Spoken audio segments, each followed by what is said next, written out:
Muy bien, queridos hermanos. Marcos capítulo 15, versículo 42 al 47. Lo hemos leído en el tiempo de oración, ahora lo vamos a leer una vez más. Simplemente decirles que hoy llegamos al final del capítulo 15, un capítulo que lo vimos con sumo detalle, un capítulo donde encontramos en la narrativa del autor, que es Marcos, encontramos un evento que es de vital importancia, como es la muerte de nuestro Señor y Salvador Jesucristo. Un escenario que hemos visto la semana pasada. Siempre decimos que cada vez que nos reunimos alrededor de los símbolos de la mesa, hacemos digna memoria de su muerte. Esa es la celebración en esencia de la cual participamos cuando celebramos la Santa Cena.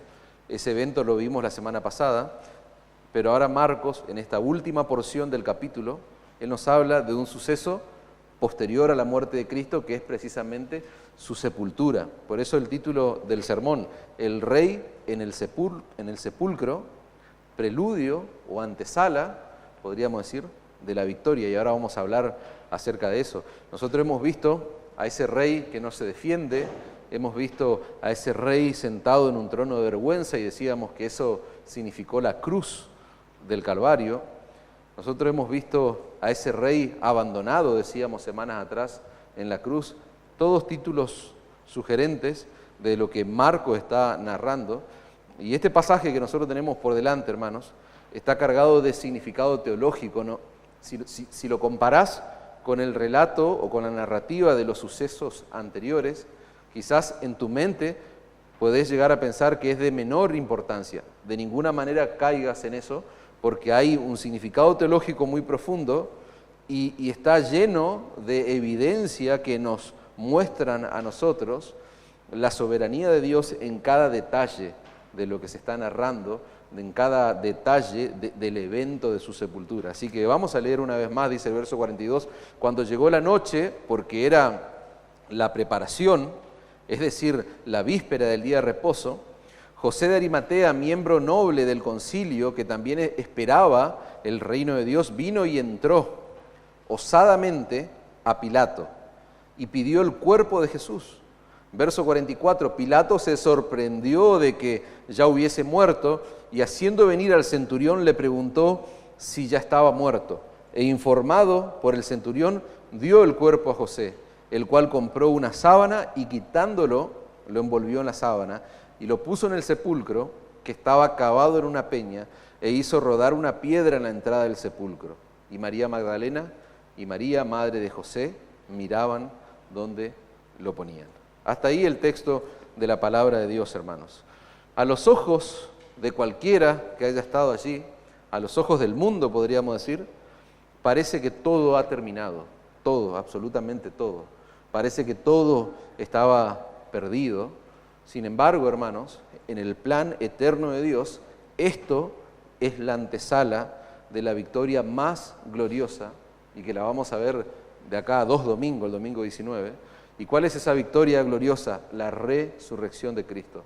La sepultura es el preludio, es la antesala, es el paso intermedio a esa victoria gloriosa de la resurrección. Nosotros sabemos que tanto la crucifixión de nuestro Señor Jesucristo, la muerte por cruz, por crucifixión, y la resurrección de Cristo son dos eventos que ocupan un lugar clave, central en el mensaje del Evangelio que nosotros predicamos. Nosotros predicamos a Cristo crucificado, pero no predicamos a un Cristo que está ahí, sino que predicamos a un Cristo que resucitó de entre los muertos. Esa fue la confirmación de ese sacrificio perfecto. Ahora, Pablo lo dice en estas palabras: me propuse no saber entre vosotros, le dice a los Corintios, 1 Corintios 2:2, yo me propuse ir a ustedes, dice, no con palabras humanas, no, sino que les prediqué a Jesucristo y a este crucificado, dice el texto. Fíjense cómo Pablo, una vez más, está exponiendo el poder de la cruz en el mensaje del Evangelio. El Evangelio que las Escrituras proclaman, hermanos, gira en torno a un Salvador que muere en total y absoluta debilidad en la cruz del Calvario. Es decir, y lo hemos dicho ya durante semanas, la cruz es central en el mensaje del Evangelio. No hay mensaje bíblico, no hay un mensaje que pueda salvar a un pecador si dejamos de lado la cruz de Cristo, si dejamos de lado a Cristo y este crucificado. Bueno, así de central y de vital como es la crucifixión de nuestro Señor Jesucristo, lo mismo ocurre con la resurrección, como les dije, tema que vamos a ver más adelante.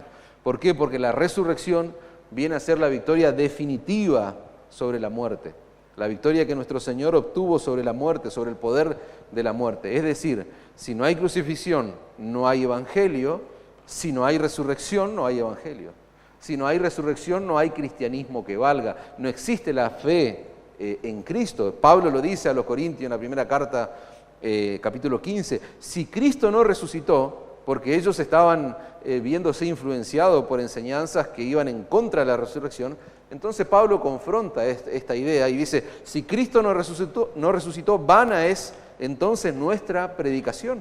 ¿De qué sirve que nosotros prediquemos a Cristo si Él está muerto todavía? Vana es también nuestra fe, está diciendo Pablo.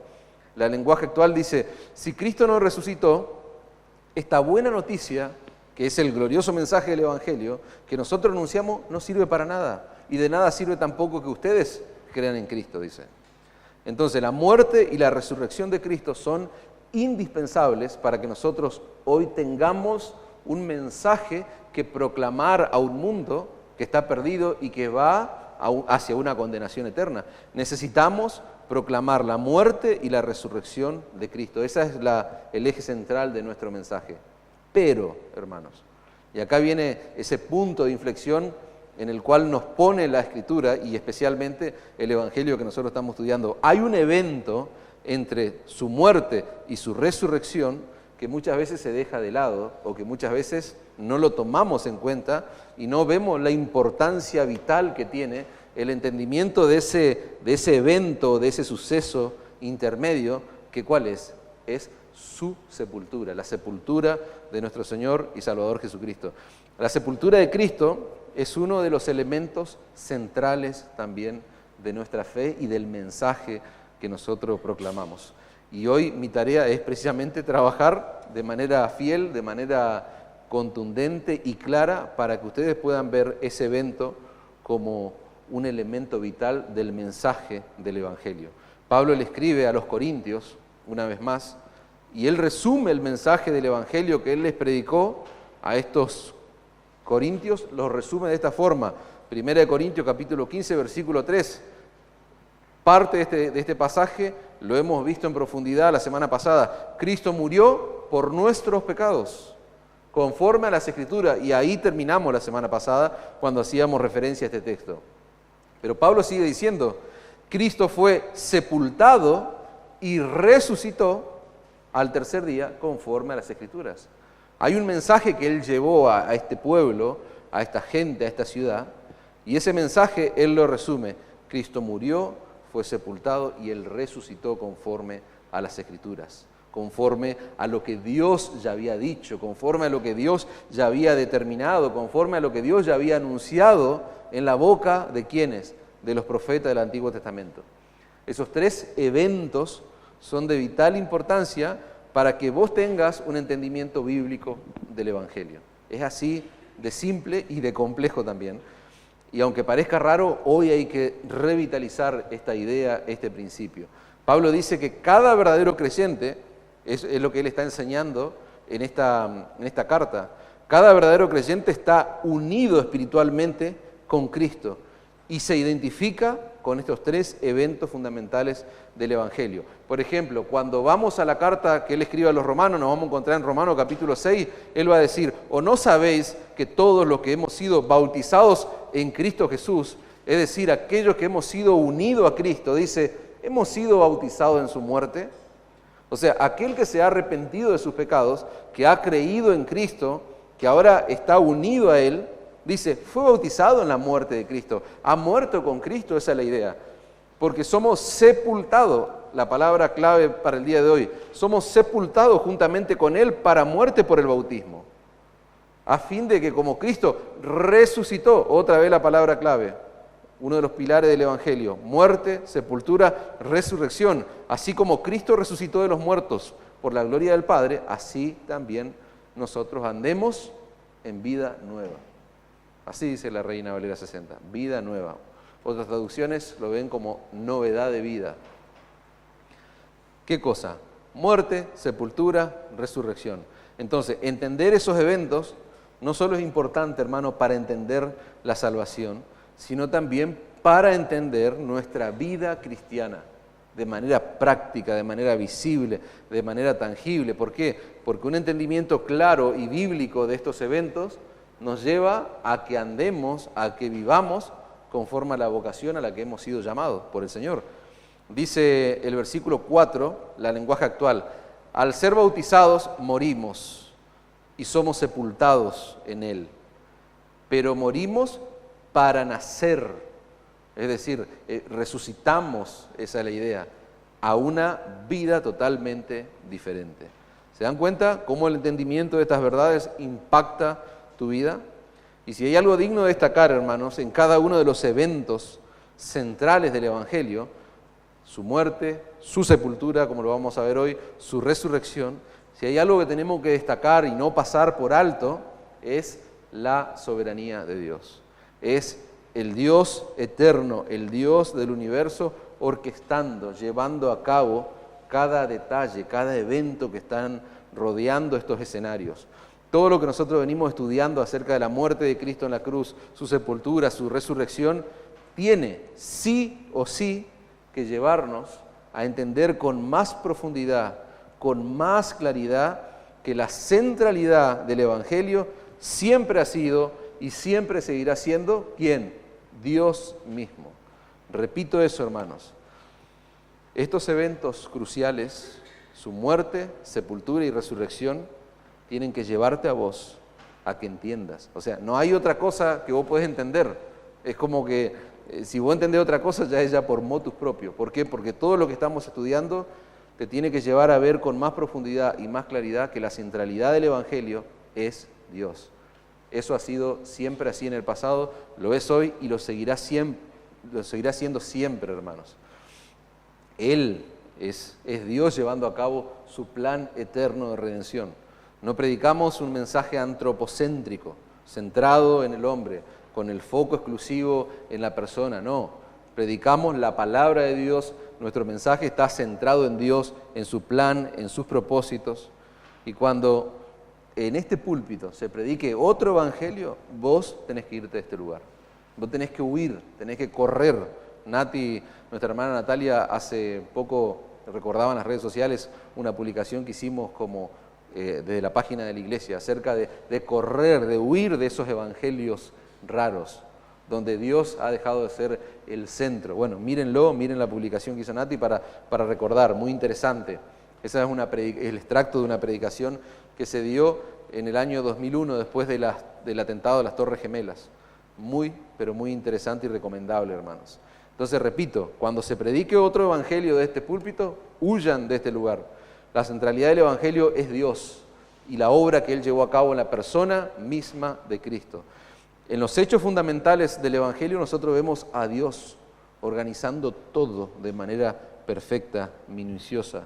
Vemos a Cristo morir de una forma específica. Él no murió apedreado, Él no murió de una puñalada, de un latigazo, no. Él murió de una forma determinada, que ya estaba establecida en el plan de Dios, había sido comunicada, había sido anunciada. Él murió no en cualquier día, murió en un día específico, de una forma puntual.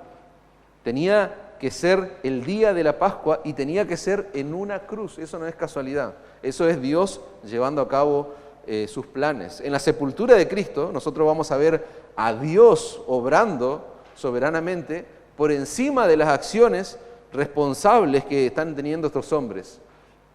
¿Por qué? Porque ellos están sepultando a Cristo no en cualquier lugar.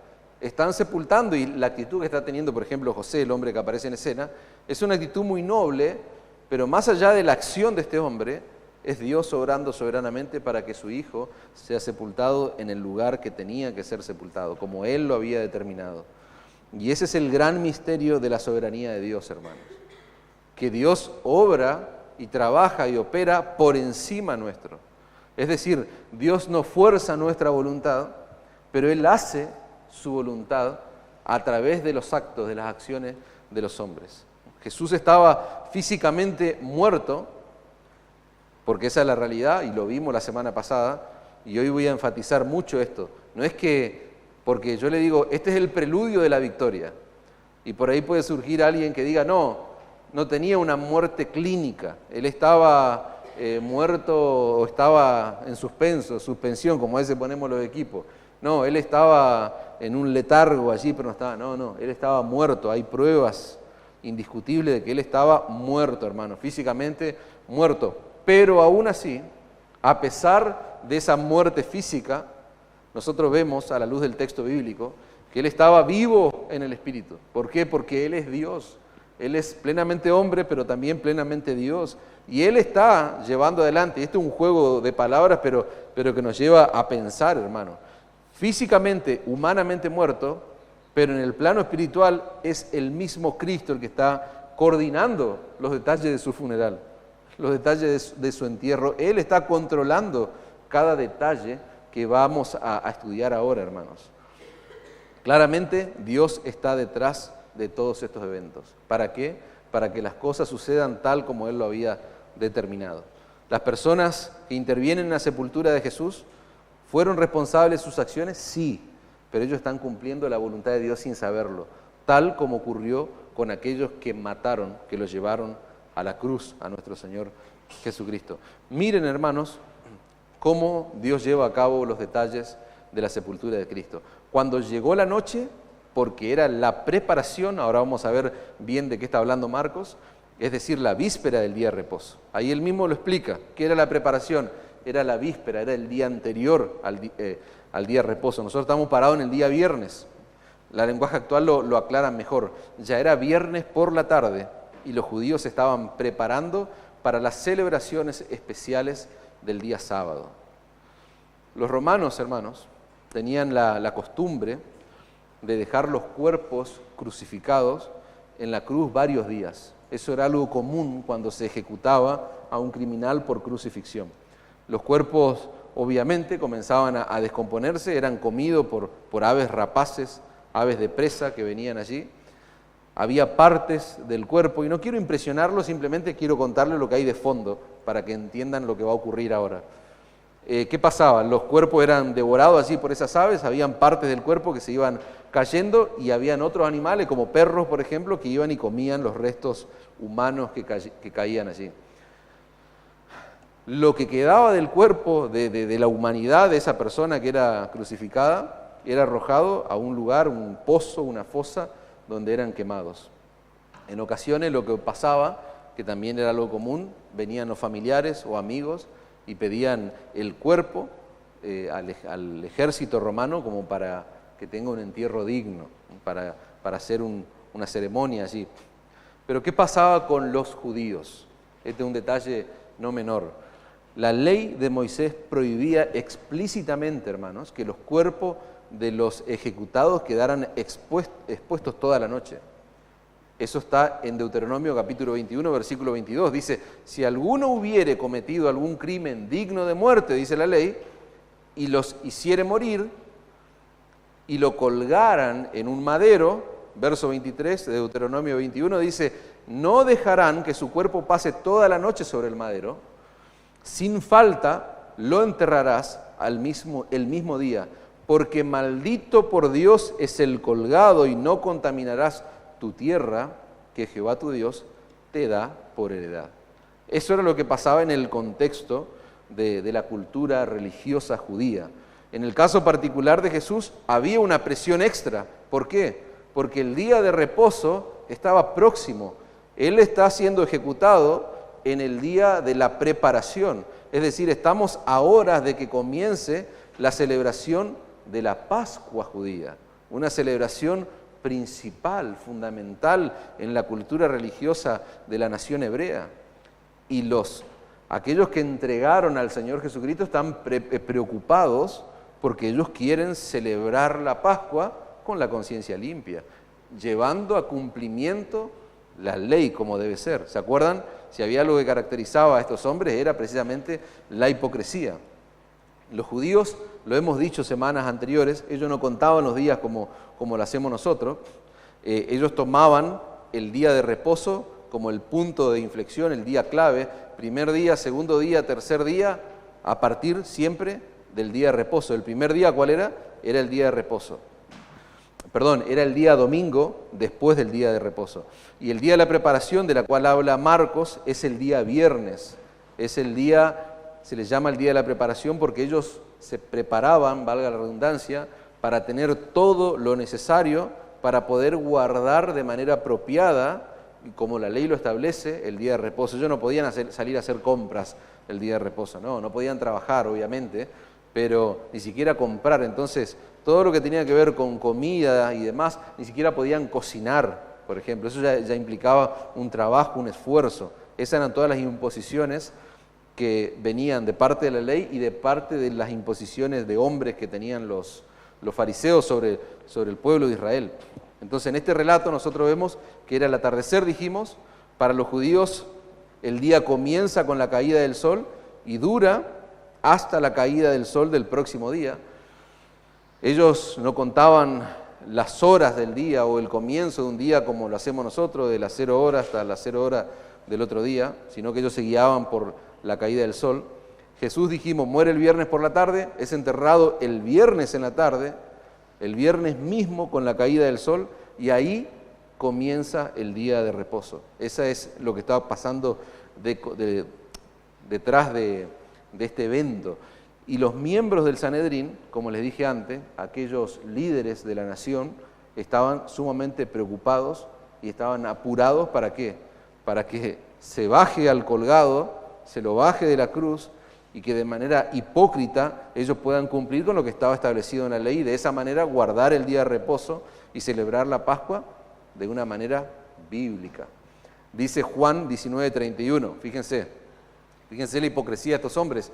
Dice, entonces los judíos, por cuanto era la preparación de la Pascua, a fin de que los cuerpos no quedasen en la cruz en el día de reposo, pues aquel día de reposo era de gran solemnidad, Juan como que enfatiza eso, para que sea más grande la hipocresía, dice, los judíos rogaron a Pilato que se les quebrasen las piernas y fuesen quitados de allí. Ellos fueron a Pilato para rogarle que le rompan los huesos al Señor, para que muera, para que sea enterrado, antes de que comiencen todas estas celebraciones. ¿Qué pasaba en aquella época, hermanos? Los condenados en la cruz era común quebrarle los pies, las piernas, para que ellos no pudieran incorporarse y así mueran más rápido por asfixia. Y eso es precisamente lo que estos judíos estaban pidiendo que se haga con el Señor Jesucristo. Pero las cosas claramente no suceden de acuerdo a los planes que ellos tenían, sino que las cosas van a suceder de acuerdo al plan que Dios está llevando a cabo por encima de esta gente. Y hay detalles que son sumamente importantes. Yo les leí el versículo 31 de Juan 19. Vamos a ver unos detalles interesantes que están rodeando nuestro pasaje. El versículo 32 de Juan 19 dice, vinieron pues los soldados y quebraron las piernas al primero y asimismo al otro que había sido crucificado con él. Mas cuando llegaron a Jesús, ¿qué había pasado? Jesús ya estaba muerto, no hacía falta que le quiebren las piernas. Entonces, el verso 33 dice, cuando llegaron a Jesús, como le vieron ya muerto, no le quebraron las piernas.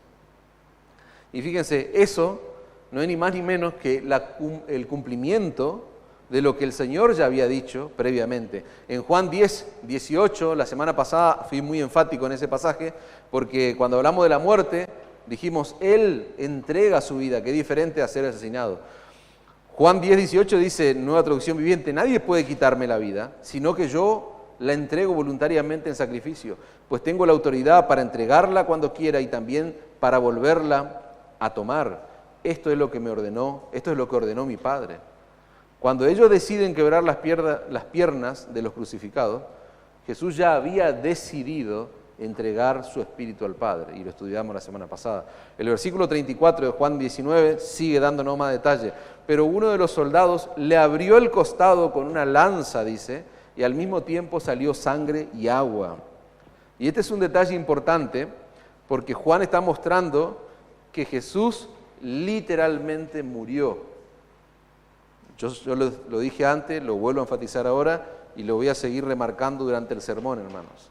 Este es un detalle importante porque te muestra a vos y me muestra a mí una prueba indiscutible de que Jesús literalmente estaba muerto allí en la cruz. Ese soldado que traspasó el costado de Jesús con una lanza, sin saberlo, él estaba cumpliendo una profecía que el Señor ya le había dicho, por ejemplo, en Zacarías 12:10, y derramaré sobre la casa de David y sobre los moradores de Jerusalén espíritu de gracia y de oración, y mirarán a mí, dice el texto, ¿a quién? A quien traspasaron, y llorarán como se llora por hijo unigénito, afligiéndose por él como quien se aflige por el primogénito. ¿Qué significa eso? ¿Qué nos muestra la palabra de Dios? Que Jesús tenía que ser traspasado, hermanos. Verso 35 de Juan 19, otro detalle interesante. Fíjense, ninguno de sus huesos tenía que ser quebrado. Y el que lo vio da testimonio, y su testimonio es verdadero, y él sabe que dice verdad, para que vosotros también creáis.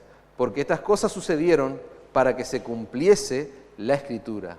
No será quebrado hueso suyo. Eso es claramente una referencia a lo que ya había sido dicho antes. En Éxodo 12:46, Dios le dice al pueblo de Israel que en el día de la Pascua ellos no debían quebrar ninguno de los huesos del cordero que era sacrificado. La Pascua deberá comerse en casa, dice la Nueva Versión Internacional. La Pascua deberá comerse en casa y de allí no se sacará ni un solo pedazo de carne. Tampoco se quebrará ningún hueso al animal sacrificado. Éxodo 12:46. Ahora, todos estos detalles, hermanos, tienen que llevarnos a nosotros a caer en la cuenta de que Dios está ordenando cada detalle. Jesús tenía que ser claramente sacrificado como ese verdadero Cordero Pascual. Ningún hueso suyo debía ser quebrado. ¿Por qué? Porque Dios estaba en control para que todo sucediera como Él lo había determinado previamente, hermanos. Versículo 43. Ahí aparece un hombre en escena. Este hombre es José de Arimatea. Este hombre viene a significar para nosotros, en primer lugar, una advertencia, y claramente después se va a transformar en un ejemplo a seguir, pero yo quisiera concentrarme en la advertencia, ya aplicando, antes de leer el texto, ya quiero aplicar eso en sus mentes, hermano. Dice Marcos que José de Arimatea era un miembro noble del concilio, es decir, él era miembro del Sanedrín, aquella corte que llevó al Señor Jesucristo a las autoridades romanas. Dice, era miembro del concilio que también esperaba el reino de Dios. Fíjense qué interesante detalle de este hombre. José de Arimatea era parte del Sanedrín, él formaba parte de esa suprema corte de justicia que había en la nación, pero él esperaba el reino de Dios. Y vino y entró osadamente, valientemente, a Pilato y pidió el cuerpo de Jesús. Fíjense, por el detalle que vimos anteriormente, se ve que cuando van estos judíos, el Sanedrín o parte del Sanedrín, a pedir que el Señor Jesucristo sea bajado urgentemente de la cruz, se ve que posteriormente en la secuencia de hechos va este hombre solo y él pide el cuerpo del Señor Jesucristo. El Evangelio de Marco, hermanos, como el resto de los evangelios, identifican a este José como oriundo de Arimatea, para diferenciarlo de los demás José que aparecen en los relatos. Vimos que es un miembro prominente del concilio, es decir, alguien con mucho poder, no solamente económico, sino también de autoridad. Él era miembro del Sanedrín, aunque Lucas aclara, hermanos, que José no consintió en la decisión del Sanedrín cuando condenaron a Jesús. Fíjense, este hombre amaba a Cristo, él había entregado su vida a Cristo y él no había consentido en su muerte. Dice Lucas 23:50, había un varón llamado José de Arimatea, ciudad de Judea, el cual era miembro del concilio, varón bueno y justo, y este, que también esperaba el reino de Dios, no había consentido en el acuerdo ni en los hechos de ellos. Lucas lo está distinguiendo a este hombre del accionar del resto del concilio. Ahora, Lucas y Marco nos dicen que José de Arimatea era parte de ese grupo judío piadoso que esperaba el reino de Dios. Y tanto Mateo como Juan nos dicen que él se había convertido en un discípulo de Jesús. Pero hay cosas que no nos cierran en el comportamiento que este hombre está teniendo. Por eso yo le decía recién, él viene a ser una advertencia para nosotros. José no solamente había creído en las profecías del Antiguo Testamento, hermano, que apuntaban a la llegada del Mesías, sino que este hombre, a la luz del texto bíblico, por lo que aprendemos en el relato de los Evangelios, él había llegado a la certeza, a la convicción de que Jesús era ese Mesías anunciado en el Antiguo Testamento. Y él se convierte en uno de sus discípulos. Él llegó a la convicción de que Jesús era el Mesías que un día iba a ocupar el trono de David, como decían las profecías. José era un hombre, hermanos, que había sido justificado por Dios. Él había entregado su vida a Cristo, él había sido transformado por la gracia de Dios. Ahora, sin embargo, y acá viene lo triste, hermano, a pesar de todas estas virtudes que uno ve en él, a pesar de todas estas cosas buenas, en el relato de Juan nosotros aprendemos que José había mantenido en secreto que él era un discípulo de Jesús. Dice Juan 19:38, después de todo esto, José de Arimatea, estoy leyendo el capítulo 19 donde vimos todos estos detalles del obrar y la soberanía de Dios.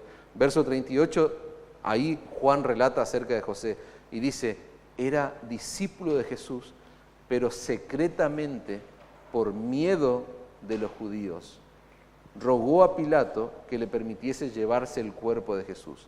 Y Pilato se lo concedió. Entonces vino y se llevó el cuerpo de Jesús. Lo vuelvo a leer de nuevo porque lo leí entrecortado.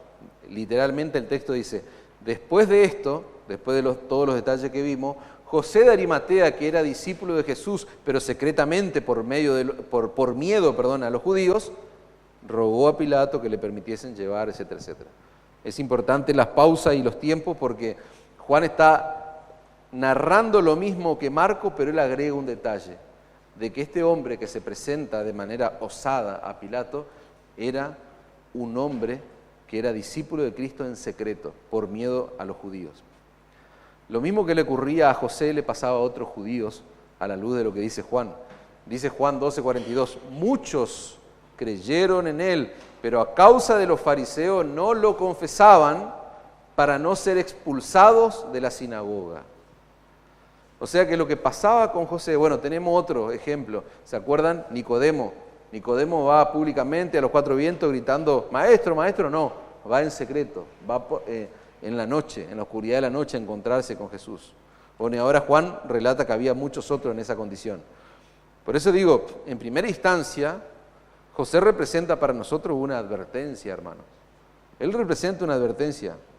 ¿Por qué? Porque de ninguna manera tenemos que imitar a este José en el temor de identificarse con Cristo. El miedo que nos conduce a esconder nuestra fe, hermano, en Jesucristo, ese miedo debe ser erradicado. Esa vergüenza debe ser anulada, debe ser apagada en nuestra vida. Hay un extracto relacionado a esto que lo pueden encontrar en internet, es un fragmento de una predicación de Charles Spurgeon. Él dice, estoy convencido de que José de Arimatea fue un gran perdedor por su reserva.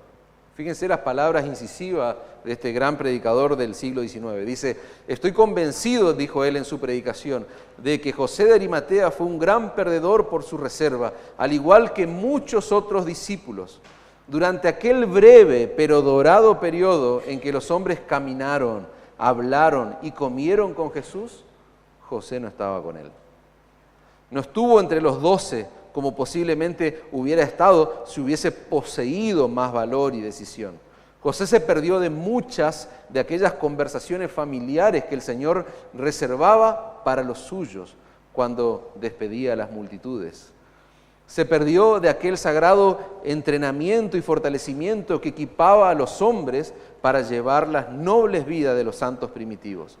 ¿Cuántas oportunidades debe haberse perdido de trabajar para el Maestro y con el Maestro?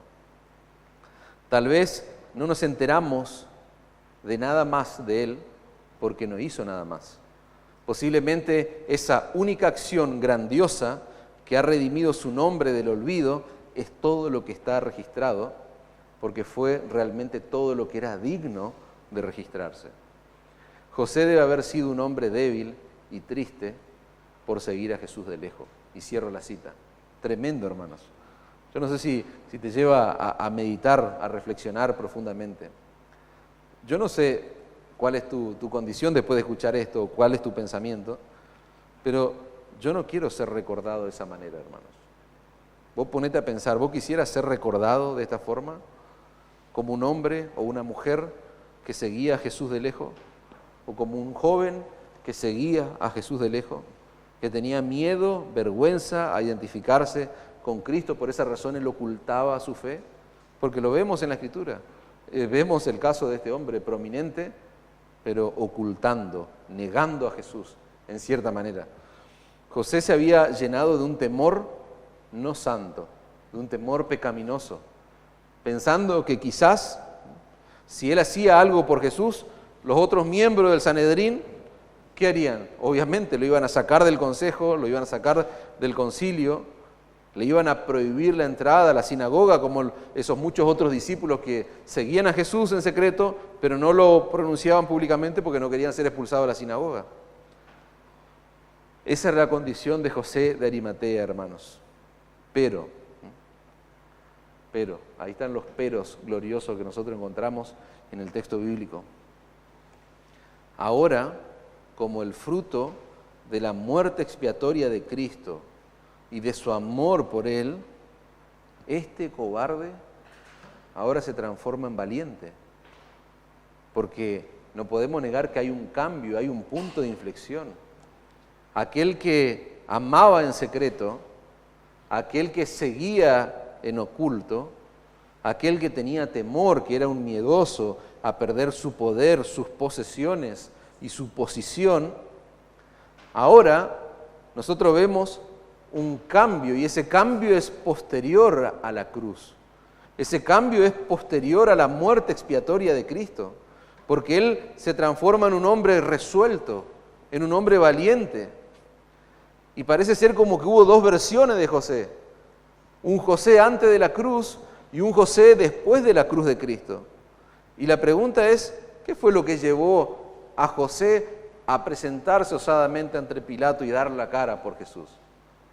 Probablemente después de que todo el concilio fue a pedir que lo bajen a ese colgado, le quiebren las piernas y lo bajen. ¿Qué fue lo que llevó a José, hermano, a tener esta valentía? ¿Saben lo que llevó a José a tener esta valentía? El poder de la cruz de Cristo. Es lo que decíamos antes. Cristo y este crucificado. Podríamos estar horas, días enteros, meditando, pensando, y ¿saben qué? Nuestra mente se estresaría para poder explicar qué hay en la imagen de Cristo y este crucificado. Fue el poder de la cruz, hermano. La vergonzosa muerte de la cruz tuvo un mayor poder sobre José que toda la hermosura de haber vivido junto a Cristo. Todo lo que este gran predicador expuso en su sermón, y él dijo las cosas que se perdió este hombre, de estar junto a él podía tocarlo, podía comer con Jesús, podía escucharlo, podía verlo, podía tener charlas íntimas, podía intimar con el Señor, podía reír con el Señor. Bueno, la muerte por crucifixión tuvo un peso enorme por encima de esa hermosura. Y gloria al Señor que tiene que ser así, porque nosotros no podemos estar con Jesús cara a cara, compartir con Él, caminar con Él, servir con Él, aprender el ministerio con Él. Es el peso de la cruz de Cristo lo que tiene que golpearnos y transformarnos, como pasó con este hombre. Él pudo ver a Cristo, él pudo vivir con Cristo, él pudo escuchar a Cristo, él pudo compartir su vida, su ministerio, pero él prefirió amar a Cristo en secreto, decíamos. Pero él, cuando se enfrenta a la cruz de Cristo, cambia radicalmente. Cambia, hermanos, cambia. Ahora, si uno mira esta versión antes de la cruz de Cristo, claramente nos lleva a tener pena, tristeza por esa versión de José. Yo hoy meditaba, antes de venir temprano, meditaba en casa, oraba por esto, y yo le decía, Señor, yo no quiero ser como José, yo no quiero, me emocionaba. En privado yo decía, no quisiera ser como él, como esta versión de José. no quiero ser un discípulo secreto de Cristo. No quiero seguir a Jesús de lejos, por vergüenza, por miedo. Posterior a la sepultura del Señor, seguramente este hombre tuvo que pagar un alto precio por haberse identificado con él. Seguramente tuvo que enfrentar al Sanedrín cuando se enteraron de esa relación que había entre estos hombres. Y con toda seguridad, el presentarse usadamente ante Pilato significaba para él perder prestigio, perder poder, iba a ser expulsado del concilio, de la sinagoga. Y en esos días, eso significaba aislamiento social atroz en la cultura judía. No era que, lo sacan de un lugar, no, eso era pérdida de vínculos, de relaciones, problemas sociales, problemas económicos, aislamiento total, como si fuera un leproso. José tenía mucho que perder al identificarse públicamente con Jesús, hermano. ¿Se acuerdan el ejemplo de Pablo? Dice Pablo a los Filipenses, capítulo 3, verso 6, tanto me preocupaba estoy leyendo el lenguaje actual, tanto me preocupaba por cumplir la ley que perseguía a los miembros de la iglesia. Ese era Pablo. Nadie puede culparme de no haber cumplido la ley, pero gracias a lo que Cristo hizo por mí, ahora pienso que no vale la pena lo que antes consideré de valor. Todo eso lo he dejado a un lado y lo considero basura, con tal de llegar a conocer bien a Cristo, pues no hay mejor conocimiento. Y quiero que Dios me acepte, dice Pablo, no por haber obedecido la ley, sino por confiar en Cristo, pues así es como Dios quiere aceptarnos. Por eso lo único que deseo es conocer a Cristo, es decir, sentir el poder de su resurrección, sufrir como Él sufrió y aún morir como Él murió. Y espero que Dios me conceda resucitar de los muertos, decía el apóstol Pablo. Hay un José posterior a la cruz, hermanos, porque en nuestro texto aparece el José que todos hubiésemos querido ver. En el pasaje que estamos estudiando, Marco no nos da los otros detalles que yo les vengo mencionando de la versión anterior. En el momento menos indicado, cuando Jesús fue condenado, ejecutado, clavado en una cruz, José decide dar un paso sin retorno y se presenta ante Pilato y pide el cuerpo de Jesús. José de Arimatea seguía creyendo. Esto es increíble, hermano. Yo les dije antes característica de él. Él era un judío que pertenecía al Sanedrín, que había creído en las promesas del Antiguo Testamento y veía a Cristo como ese Mesías prometido. Pero ahora su Mesías fue clavado en una cruz, fue muerto, fue traspasado y ahora hay un cuerpo destruido, un cuerpo lacerado. Sin embargo, él seguía creyendo en Jesús. Él seguía creyendo al punto de que se anima a ir hacia Pilato en un momento tan difícil. ¿Qué es lo que vemos? El débil ahora se vuelve valiente.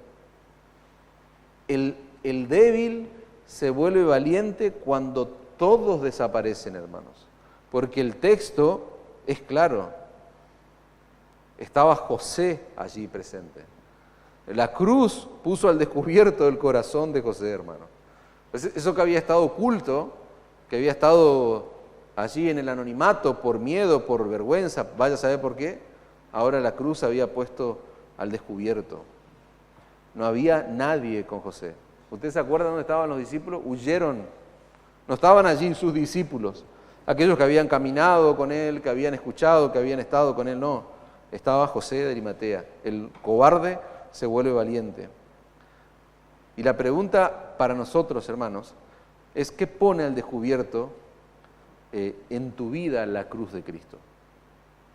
¿Qué pone? Algo tiene que poner al descubierto, porque saca a la luz lo que hay en nuestros corazones, la cruz de nuestro Señor Jesucristo.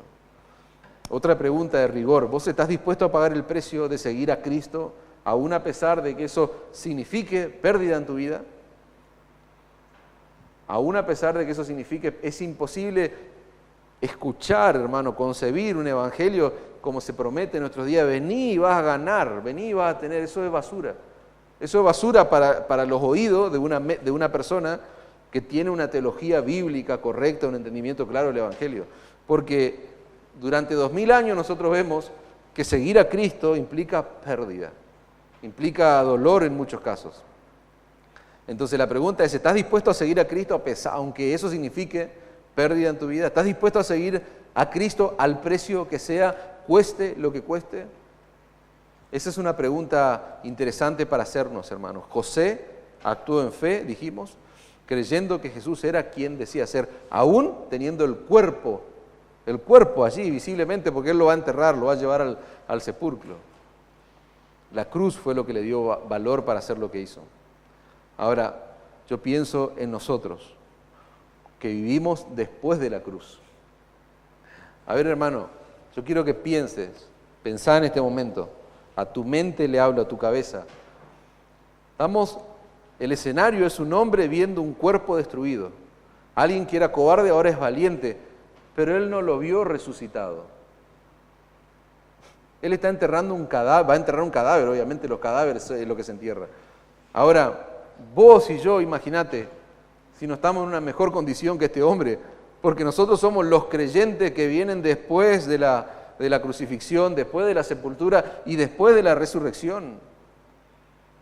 ¿Te das cuenta? La posición de ventaja que tenemos. Tengo una pregunta más. ¿Estás dispuesto a defender tu fe? ¿Estás dispuesto a defender la fe en Cristo en tu familia, en tu trabajo, en tu escuela? En tu iglesia hay que agregar ahora. Ahora hay que agregar en la iglesia misma. Entonces, ¿estás dispuesto a defender tu relación, tu vínculo con Cristo, o te vas a avergonzar de Cristo en tu familia, en tu barrio, en tu trabajo, donde sea que vos te muevas? ¿Vas a ser un seguidor en secreto, un seguidor de lejos? ¿No estás dispuesto a pagar un precio por seguir a Jesús? Porque eso fue lo que hizo este hombre. Él solo se presentó, como les dije antes, a pedir el cuerpo de Cristo. Él dejó al descubierto su relación con Cristo. Verso 44, Pilato se sorprendió de que ya hubiese muerto. Y haciendo venir al centurión le preguntó si ya estaba muerto, e informado por el centurión, le dio el cuerpo a José. ¿Querés más detalle? La ley judía de fondo. Siempre que estamos frente a un judío tenemos que ver detalles de fondo para entender lo que está sucediendo, porque si no vos vas a decir, bueno, ahora ya está. Él sacó a la luz que era un discípulo de Jesús y listo. No vayas tan rápido a esa conclusión. ¿Por qué? Porque para un judío tocar a un muerto era inmundicia, y eso estaba determinado por la ley. De número 19:11, el que tocare cadáver de cualquier persona será inmundo 7 días. Ser inmundo en la cultura judía era, otra vez, desprecio social. A nosotros nos puede parecer insignificante, pero para un judío era algo muy grave, hermanos. Y eso es algo que nosotros lo vamos a entender intelectualmente, no vivencialmente, porque ni siquiera tal vez vivimos en una cultura como esta, pero para un judío era algo sumamente grave, especialmente cuando, en la semana de la Pascua, en el día de la preparación. ¿Cómo vas a tocar un cadáver si estamos a horas de celebrar la Pascua con la mente limpia, con la conciencia tranquila, como querían los miembros del Sanedrín? Ahora, ¿te das cuenta de lo que pudo significar para un judío ortodoxo como José de Arimatea tocar el cuerpo de Jesús? Pero ¿saben qué? En ese momento, el peso de la cruz, el poder de la cruz, su lealtad a Cristo fue más poderosa y determinante que su lealtad a la ley judía, a la ley de Israel. Para José no era ninguna contaminación tocar el cadáver de Cristo. Para José fue un honor, dice el verso 46. Fíjense la actitud que él tuvo. Compró una sábana. No era algo común comprar una sábana para enterrar un muerto que está destruido. Se usaban trapos. Era común cubrirlo, envolverlo, pero no con una sábana nueva a un cuerpo que está lacerado, que está cortado, probablemente con las vísceras afuera. Él compró una sábana y quitándolo, lo envolvió en la sábana. Solamente personas de poder adquisitivo, personas ricas podían comprar una sábana para tal fin. Lo envolvió en la sábana y lo puso en un sepulcro que estaba cavado en una peña. También otra característica que hablan del poder económico que tenía este hombre, e hizo rodar una piedra en la entrada del sepulcro. Juan capítulo 19, verso 39 va a decir, también Nicodemo, el que antes había visitado a Jesús de noche, vino trayendo un compuesto de mirra y de aloes,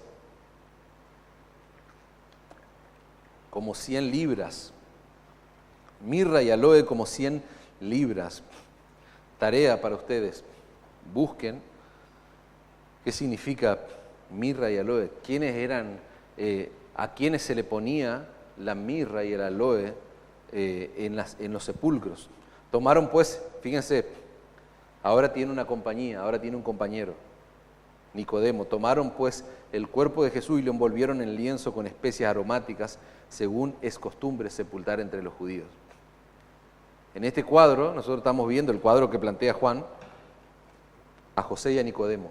Están tomando el cadáver lacerado, destruido, herido, golpeado, traspasado del Señor Jesucristo.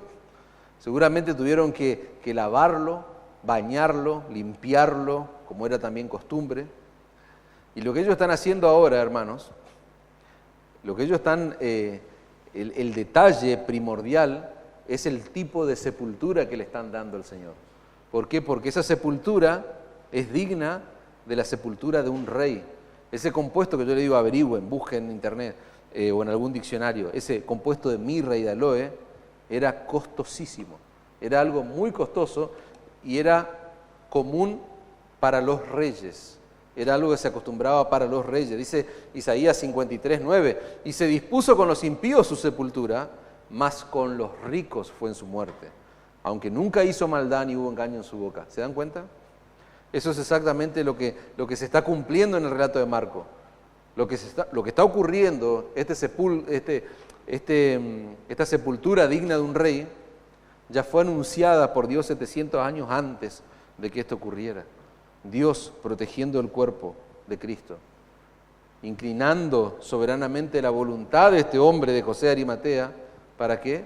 Para que se armara de valor, se presentara ante Pilato, pidiera el cuerpo de Cristo y lo enterrara como un rey.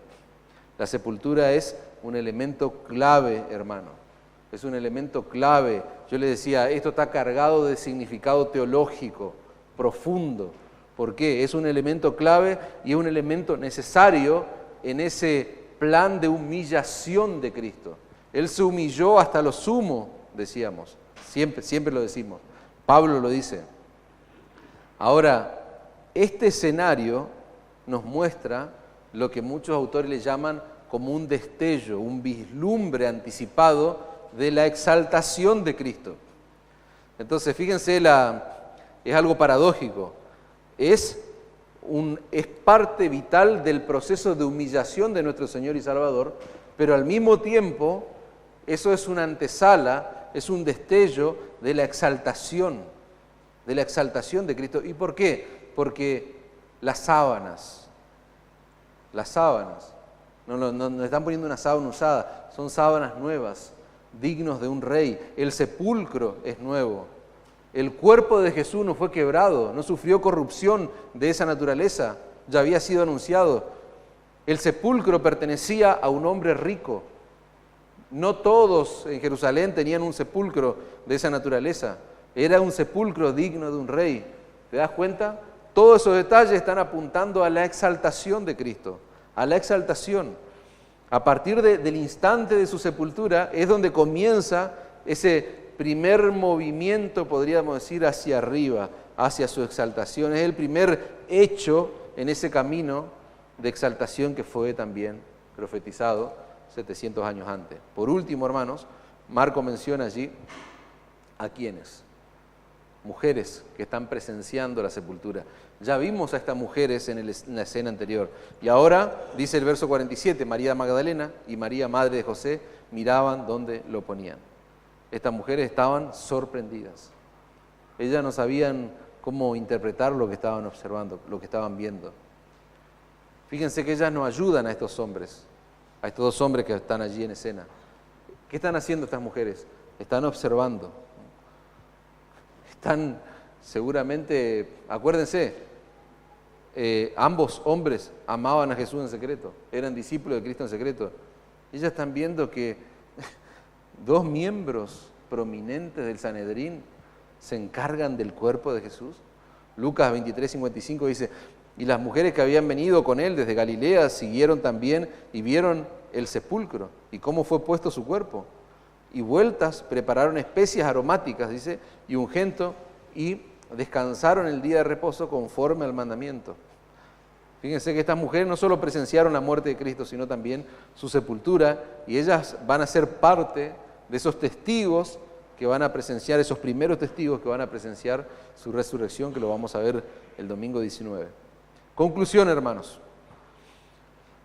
A modo de repaso y consideraciones finales, vimos el cuerpo de Jesús puesto en una tumba prestada, dijimos, envuelto en una sábana, todo detalles que nos muestran un entierro digno de un rey, vislumbrando en cierta manera su exaltación ya.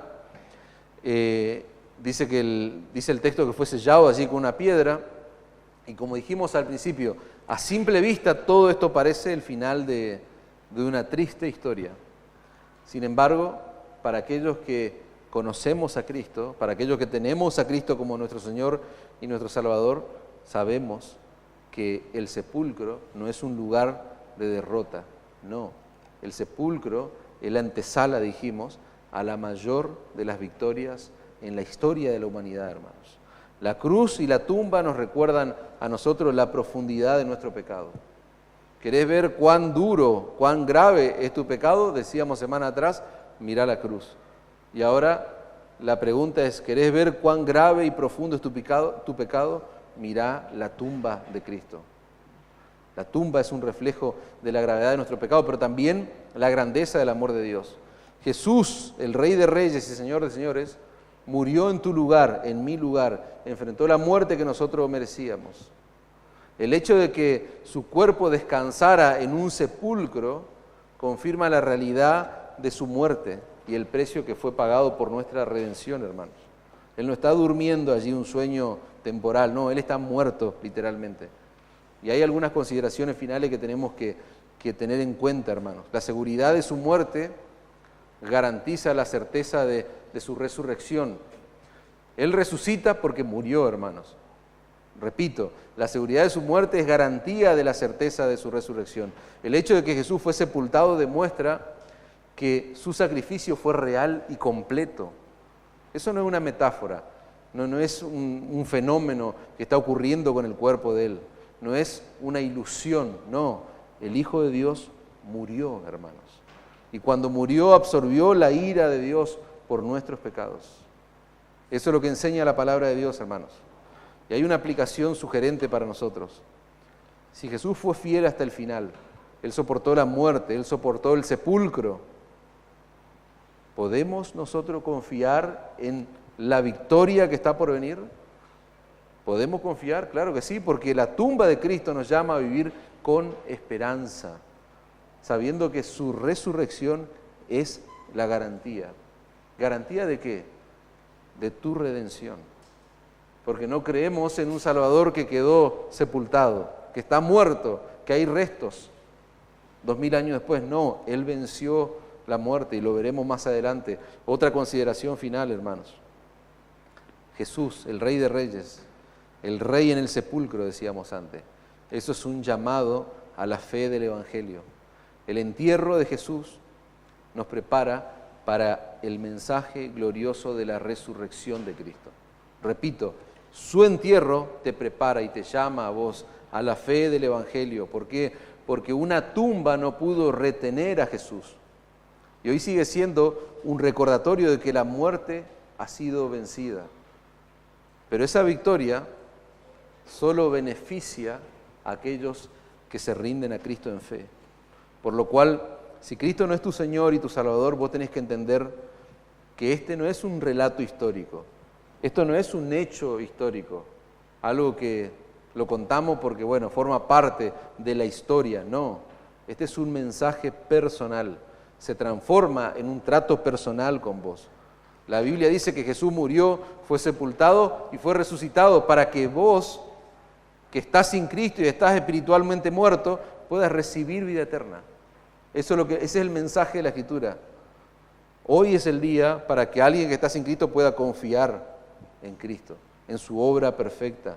Si hay algo que nos enseña Marcos capítulo 15, versículo 42 al 47, es que la Biblia es la palabra de Dios infalible, veraz, sin error, y esa Biblia dice que nuestro Señor Jesucristo es el Mesías del cual hablaron los profetas del Antiguo Testamento. Nosotros vimos, yo me esforcé para mostrarle que cada una de esas profecías que hablaron acerca de Él fueron cumplidas se cumplieron en cada uno de los eventos que rodearon su muerte y su sepultura. Yo no sé cuáles son las circunstancias por las cuales estamos acá en este lugar. Yo no sé qué Dios pudo usar para mover las acciones tuyas para que hoy vos estés acá escuchando esto, pero Dios estaba organizando y orquestando todo de tal manera para que vos esta mañana pudieras escuchar el glorioso mensaje del Evangelio. Dios te trajo a este lugar para que vos puedas ver a Jesús como el Salvador de los pecadores. Y la pregunta es, ¿cómo vos vas a responder a eso? ¿Cómo vas a responder? Esa es una pregunta de rigor que tenemos que hacernos. Última consideración, la sepultura de Cristo, la sepultura del Rey de Reyes y Señor de Señores, es un desafío para los creyentes, para vivir como personas redimidas. Jesús no solo murió y fue sepultado por nosotros, hermanos. Él también resucitó, y lo vamos a ver más adelante, para darnos nueva vida. La tumba vacía nos llama a vivir con propósito. La tumba vacía nos llama a vivir por Cristo, para Cristo, reflejando ¿qué cosa? Que Él venció, que Él tuvo victoria. Y si Cristo murió y resucitó por nosotros, no podemos seguir viviendo para nosotros mismos. Lo dice Pablo a los Corintios, dice, sí, y por todos murió, para que los que viven ya no vivan para sí, sino para aquel que murió y resucitó por ellos. El Rey en el sepulcro, hermanos, Cristo Jesús en esta tumba, nos enseña que aunque el mundo vea derrota, Dios lleva a cabo sus planes perfectos. La muerte no tiene la última palabra y de eso nos habla la tumba de Cristo. ¿Por qué? Porque la victoria ya estaba asegurada. No veas a un rey derrotado, no. Él es un vencedor que está esperando la glorificación final, la exaltación. El rey en el sepulcro no es el final de la historia, hermano, sino es el preludio de la victoria. La muerte fue derrotada, la tumba fue vencida y en Cristo Jesús nosotros tenemos esperanza de vida eterna. Amén.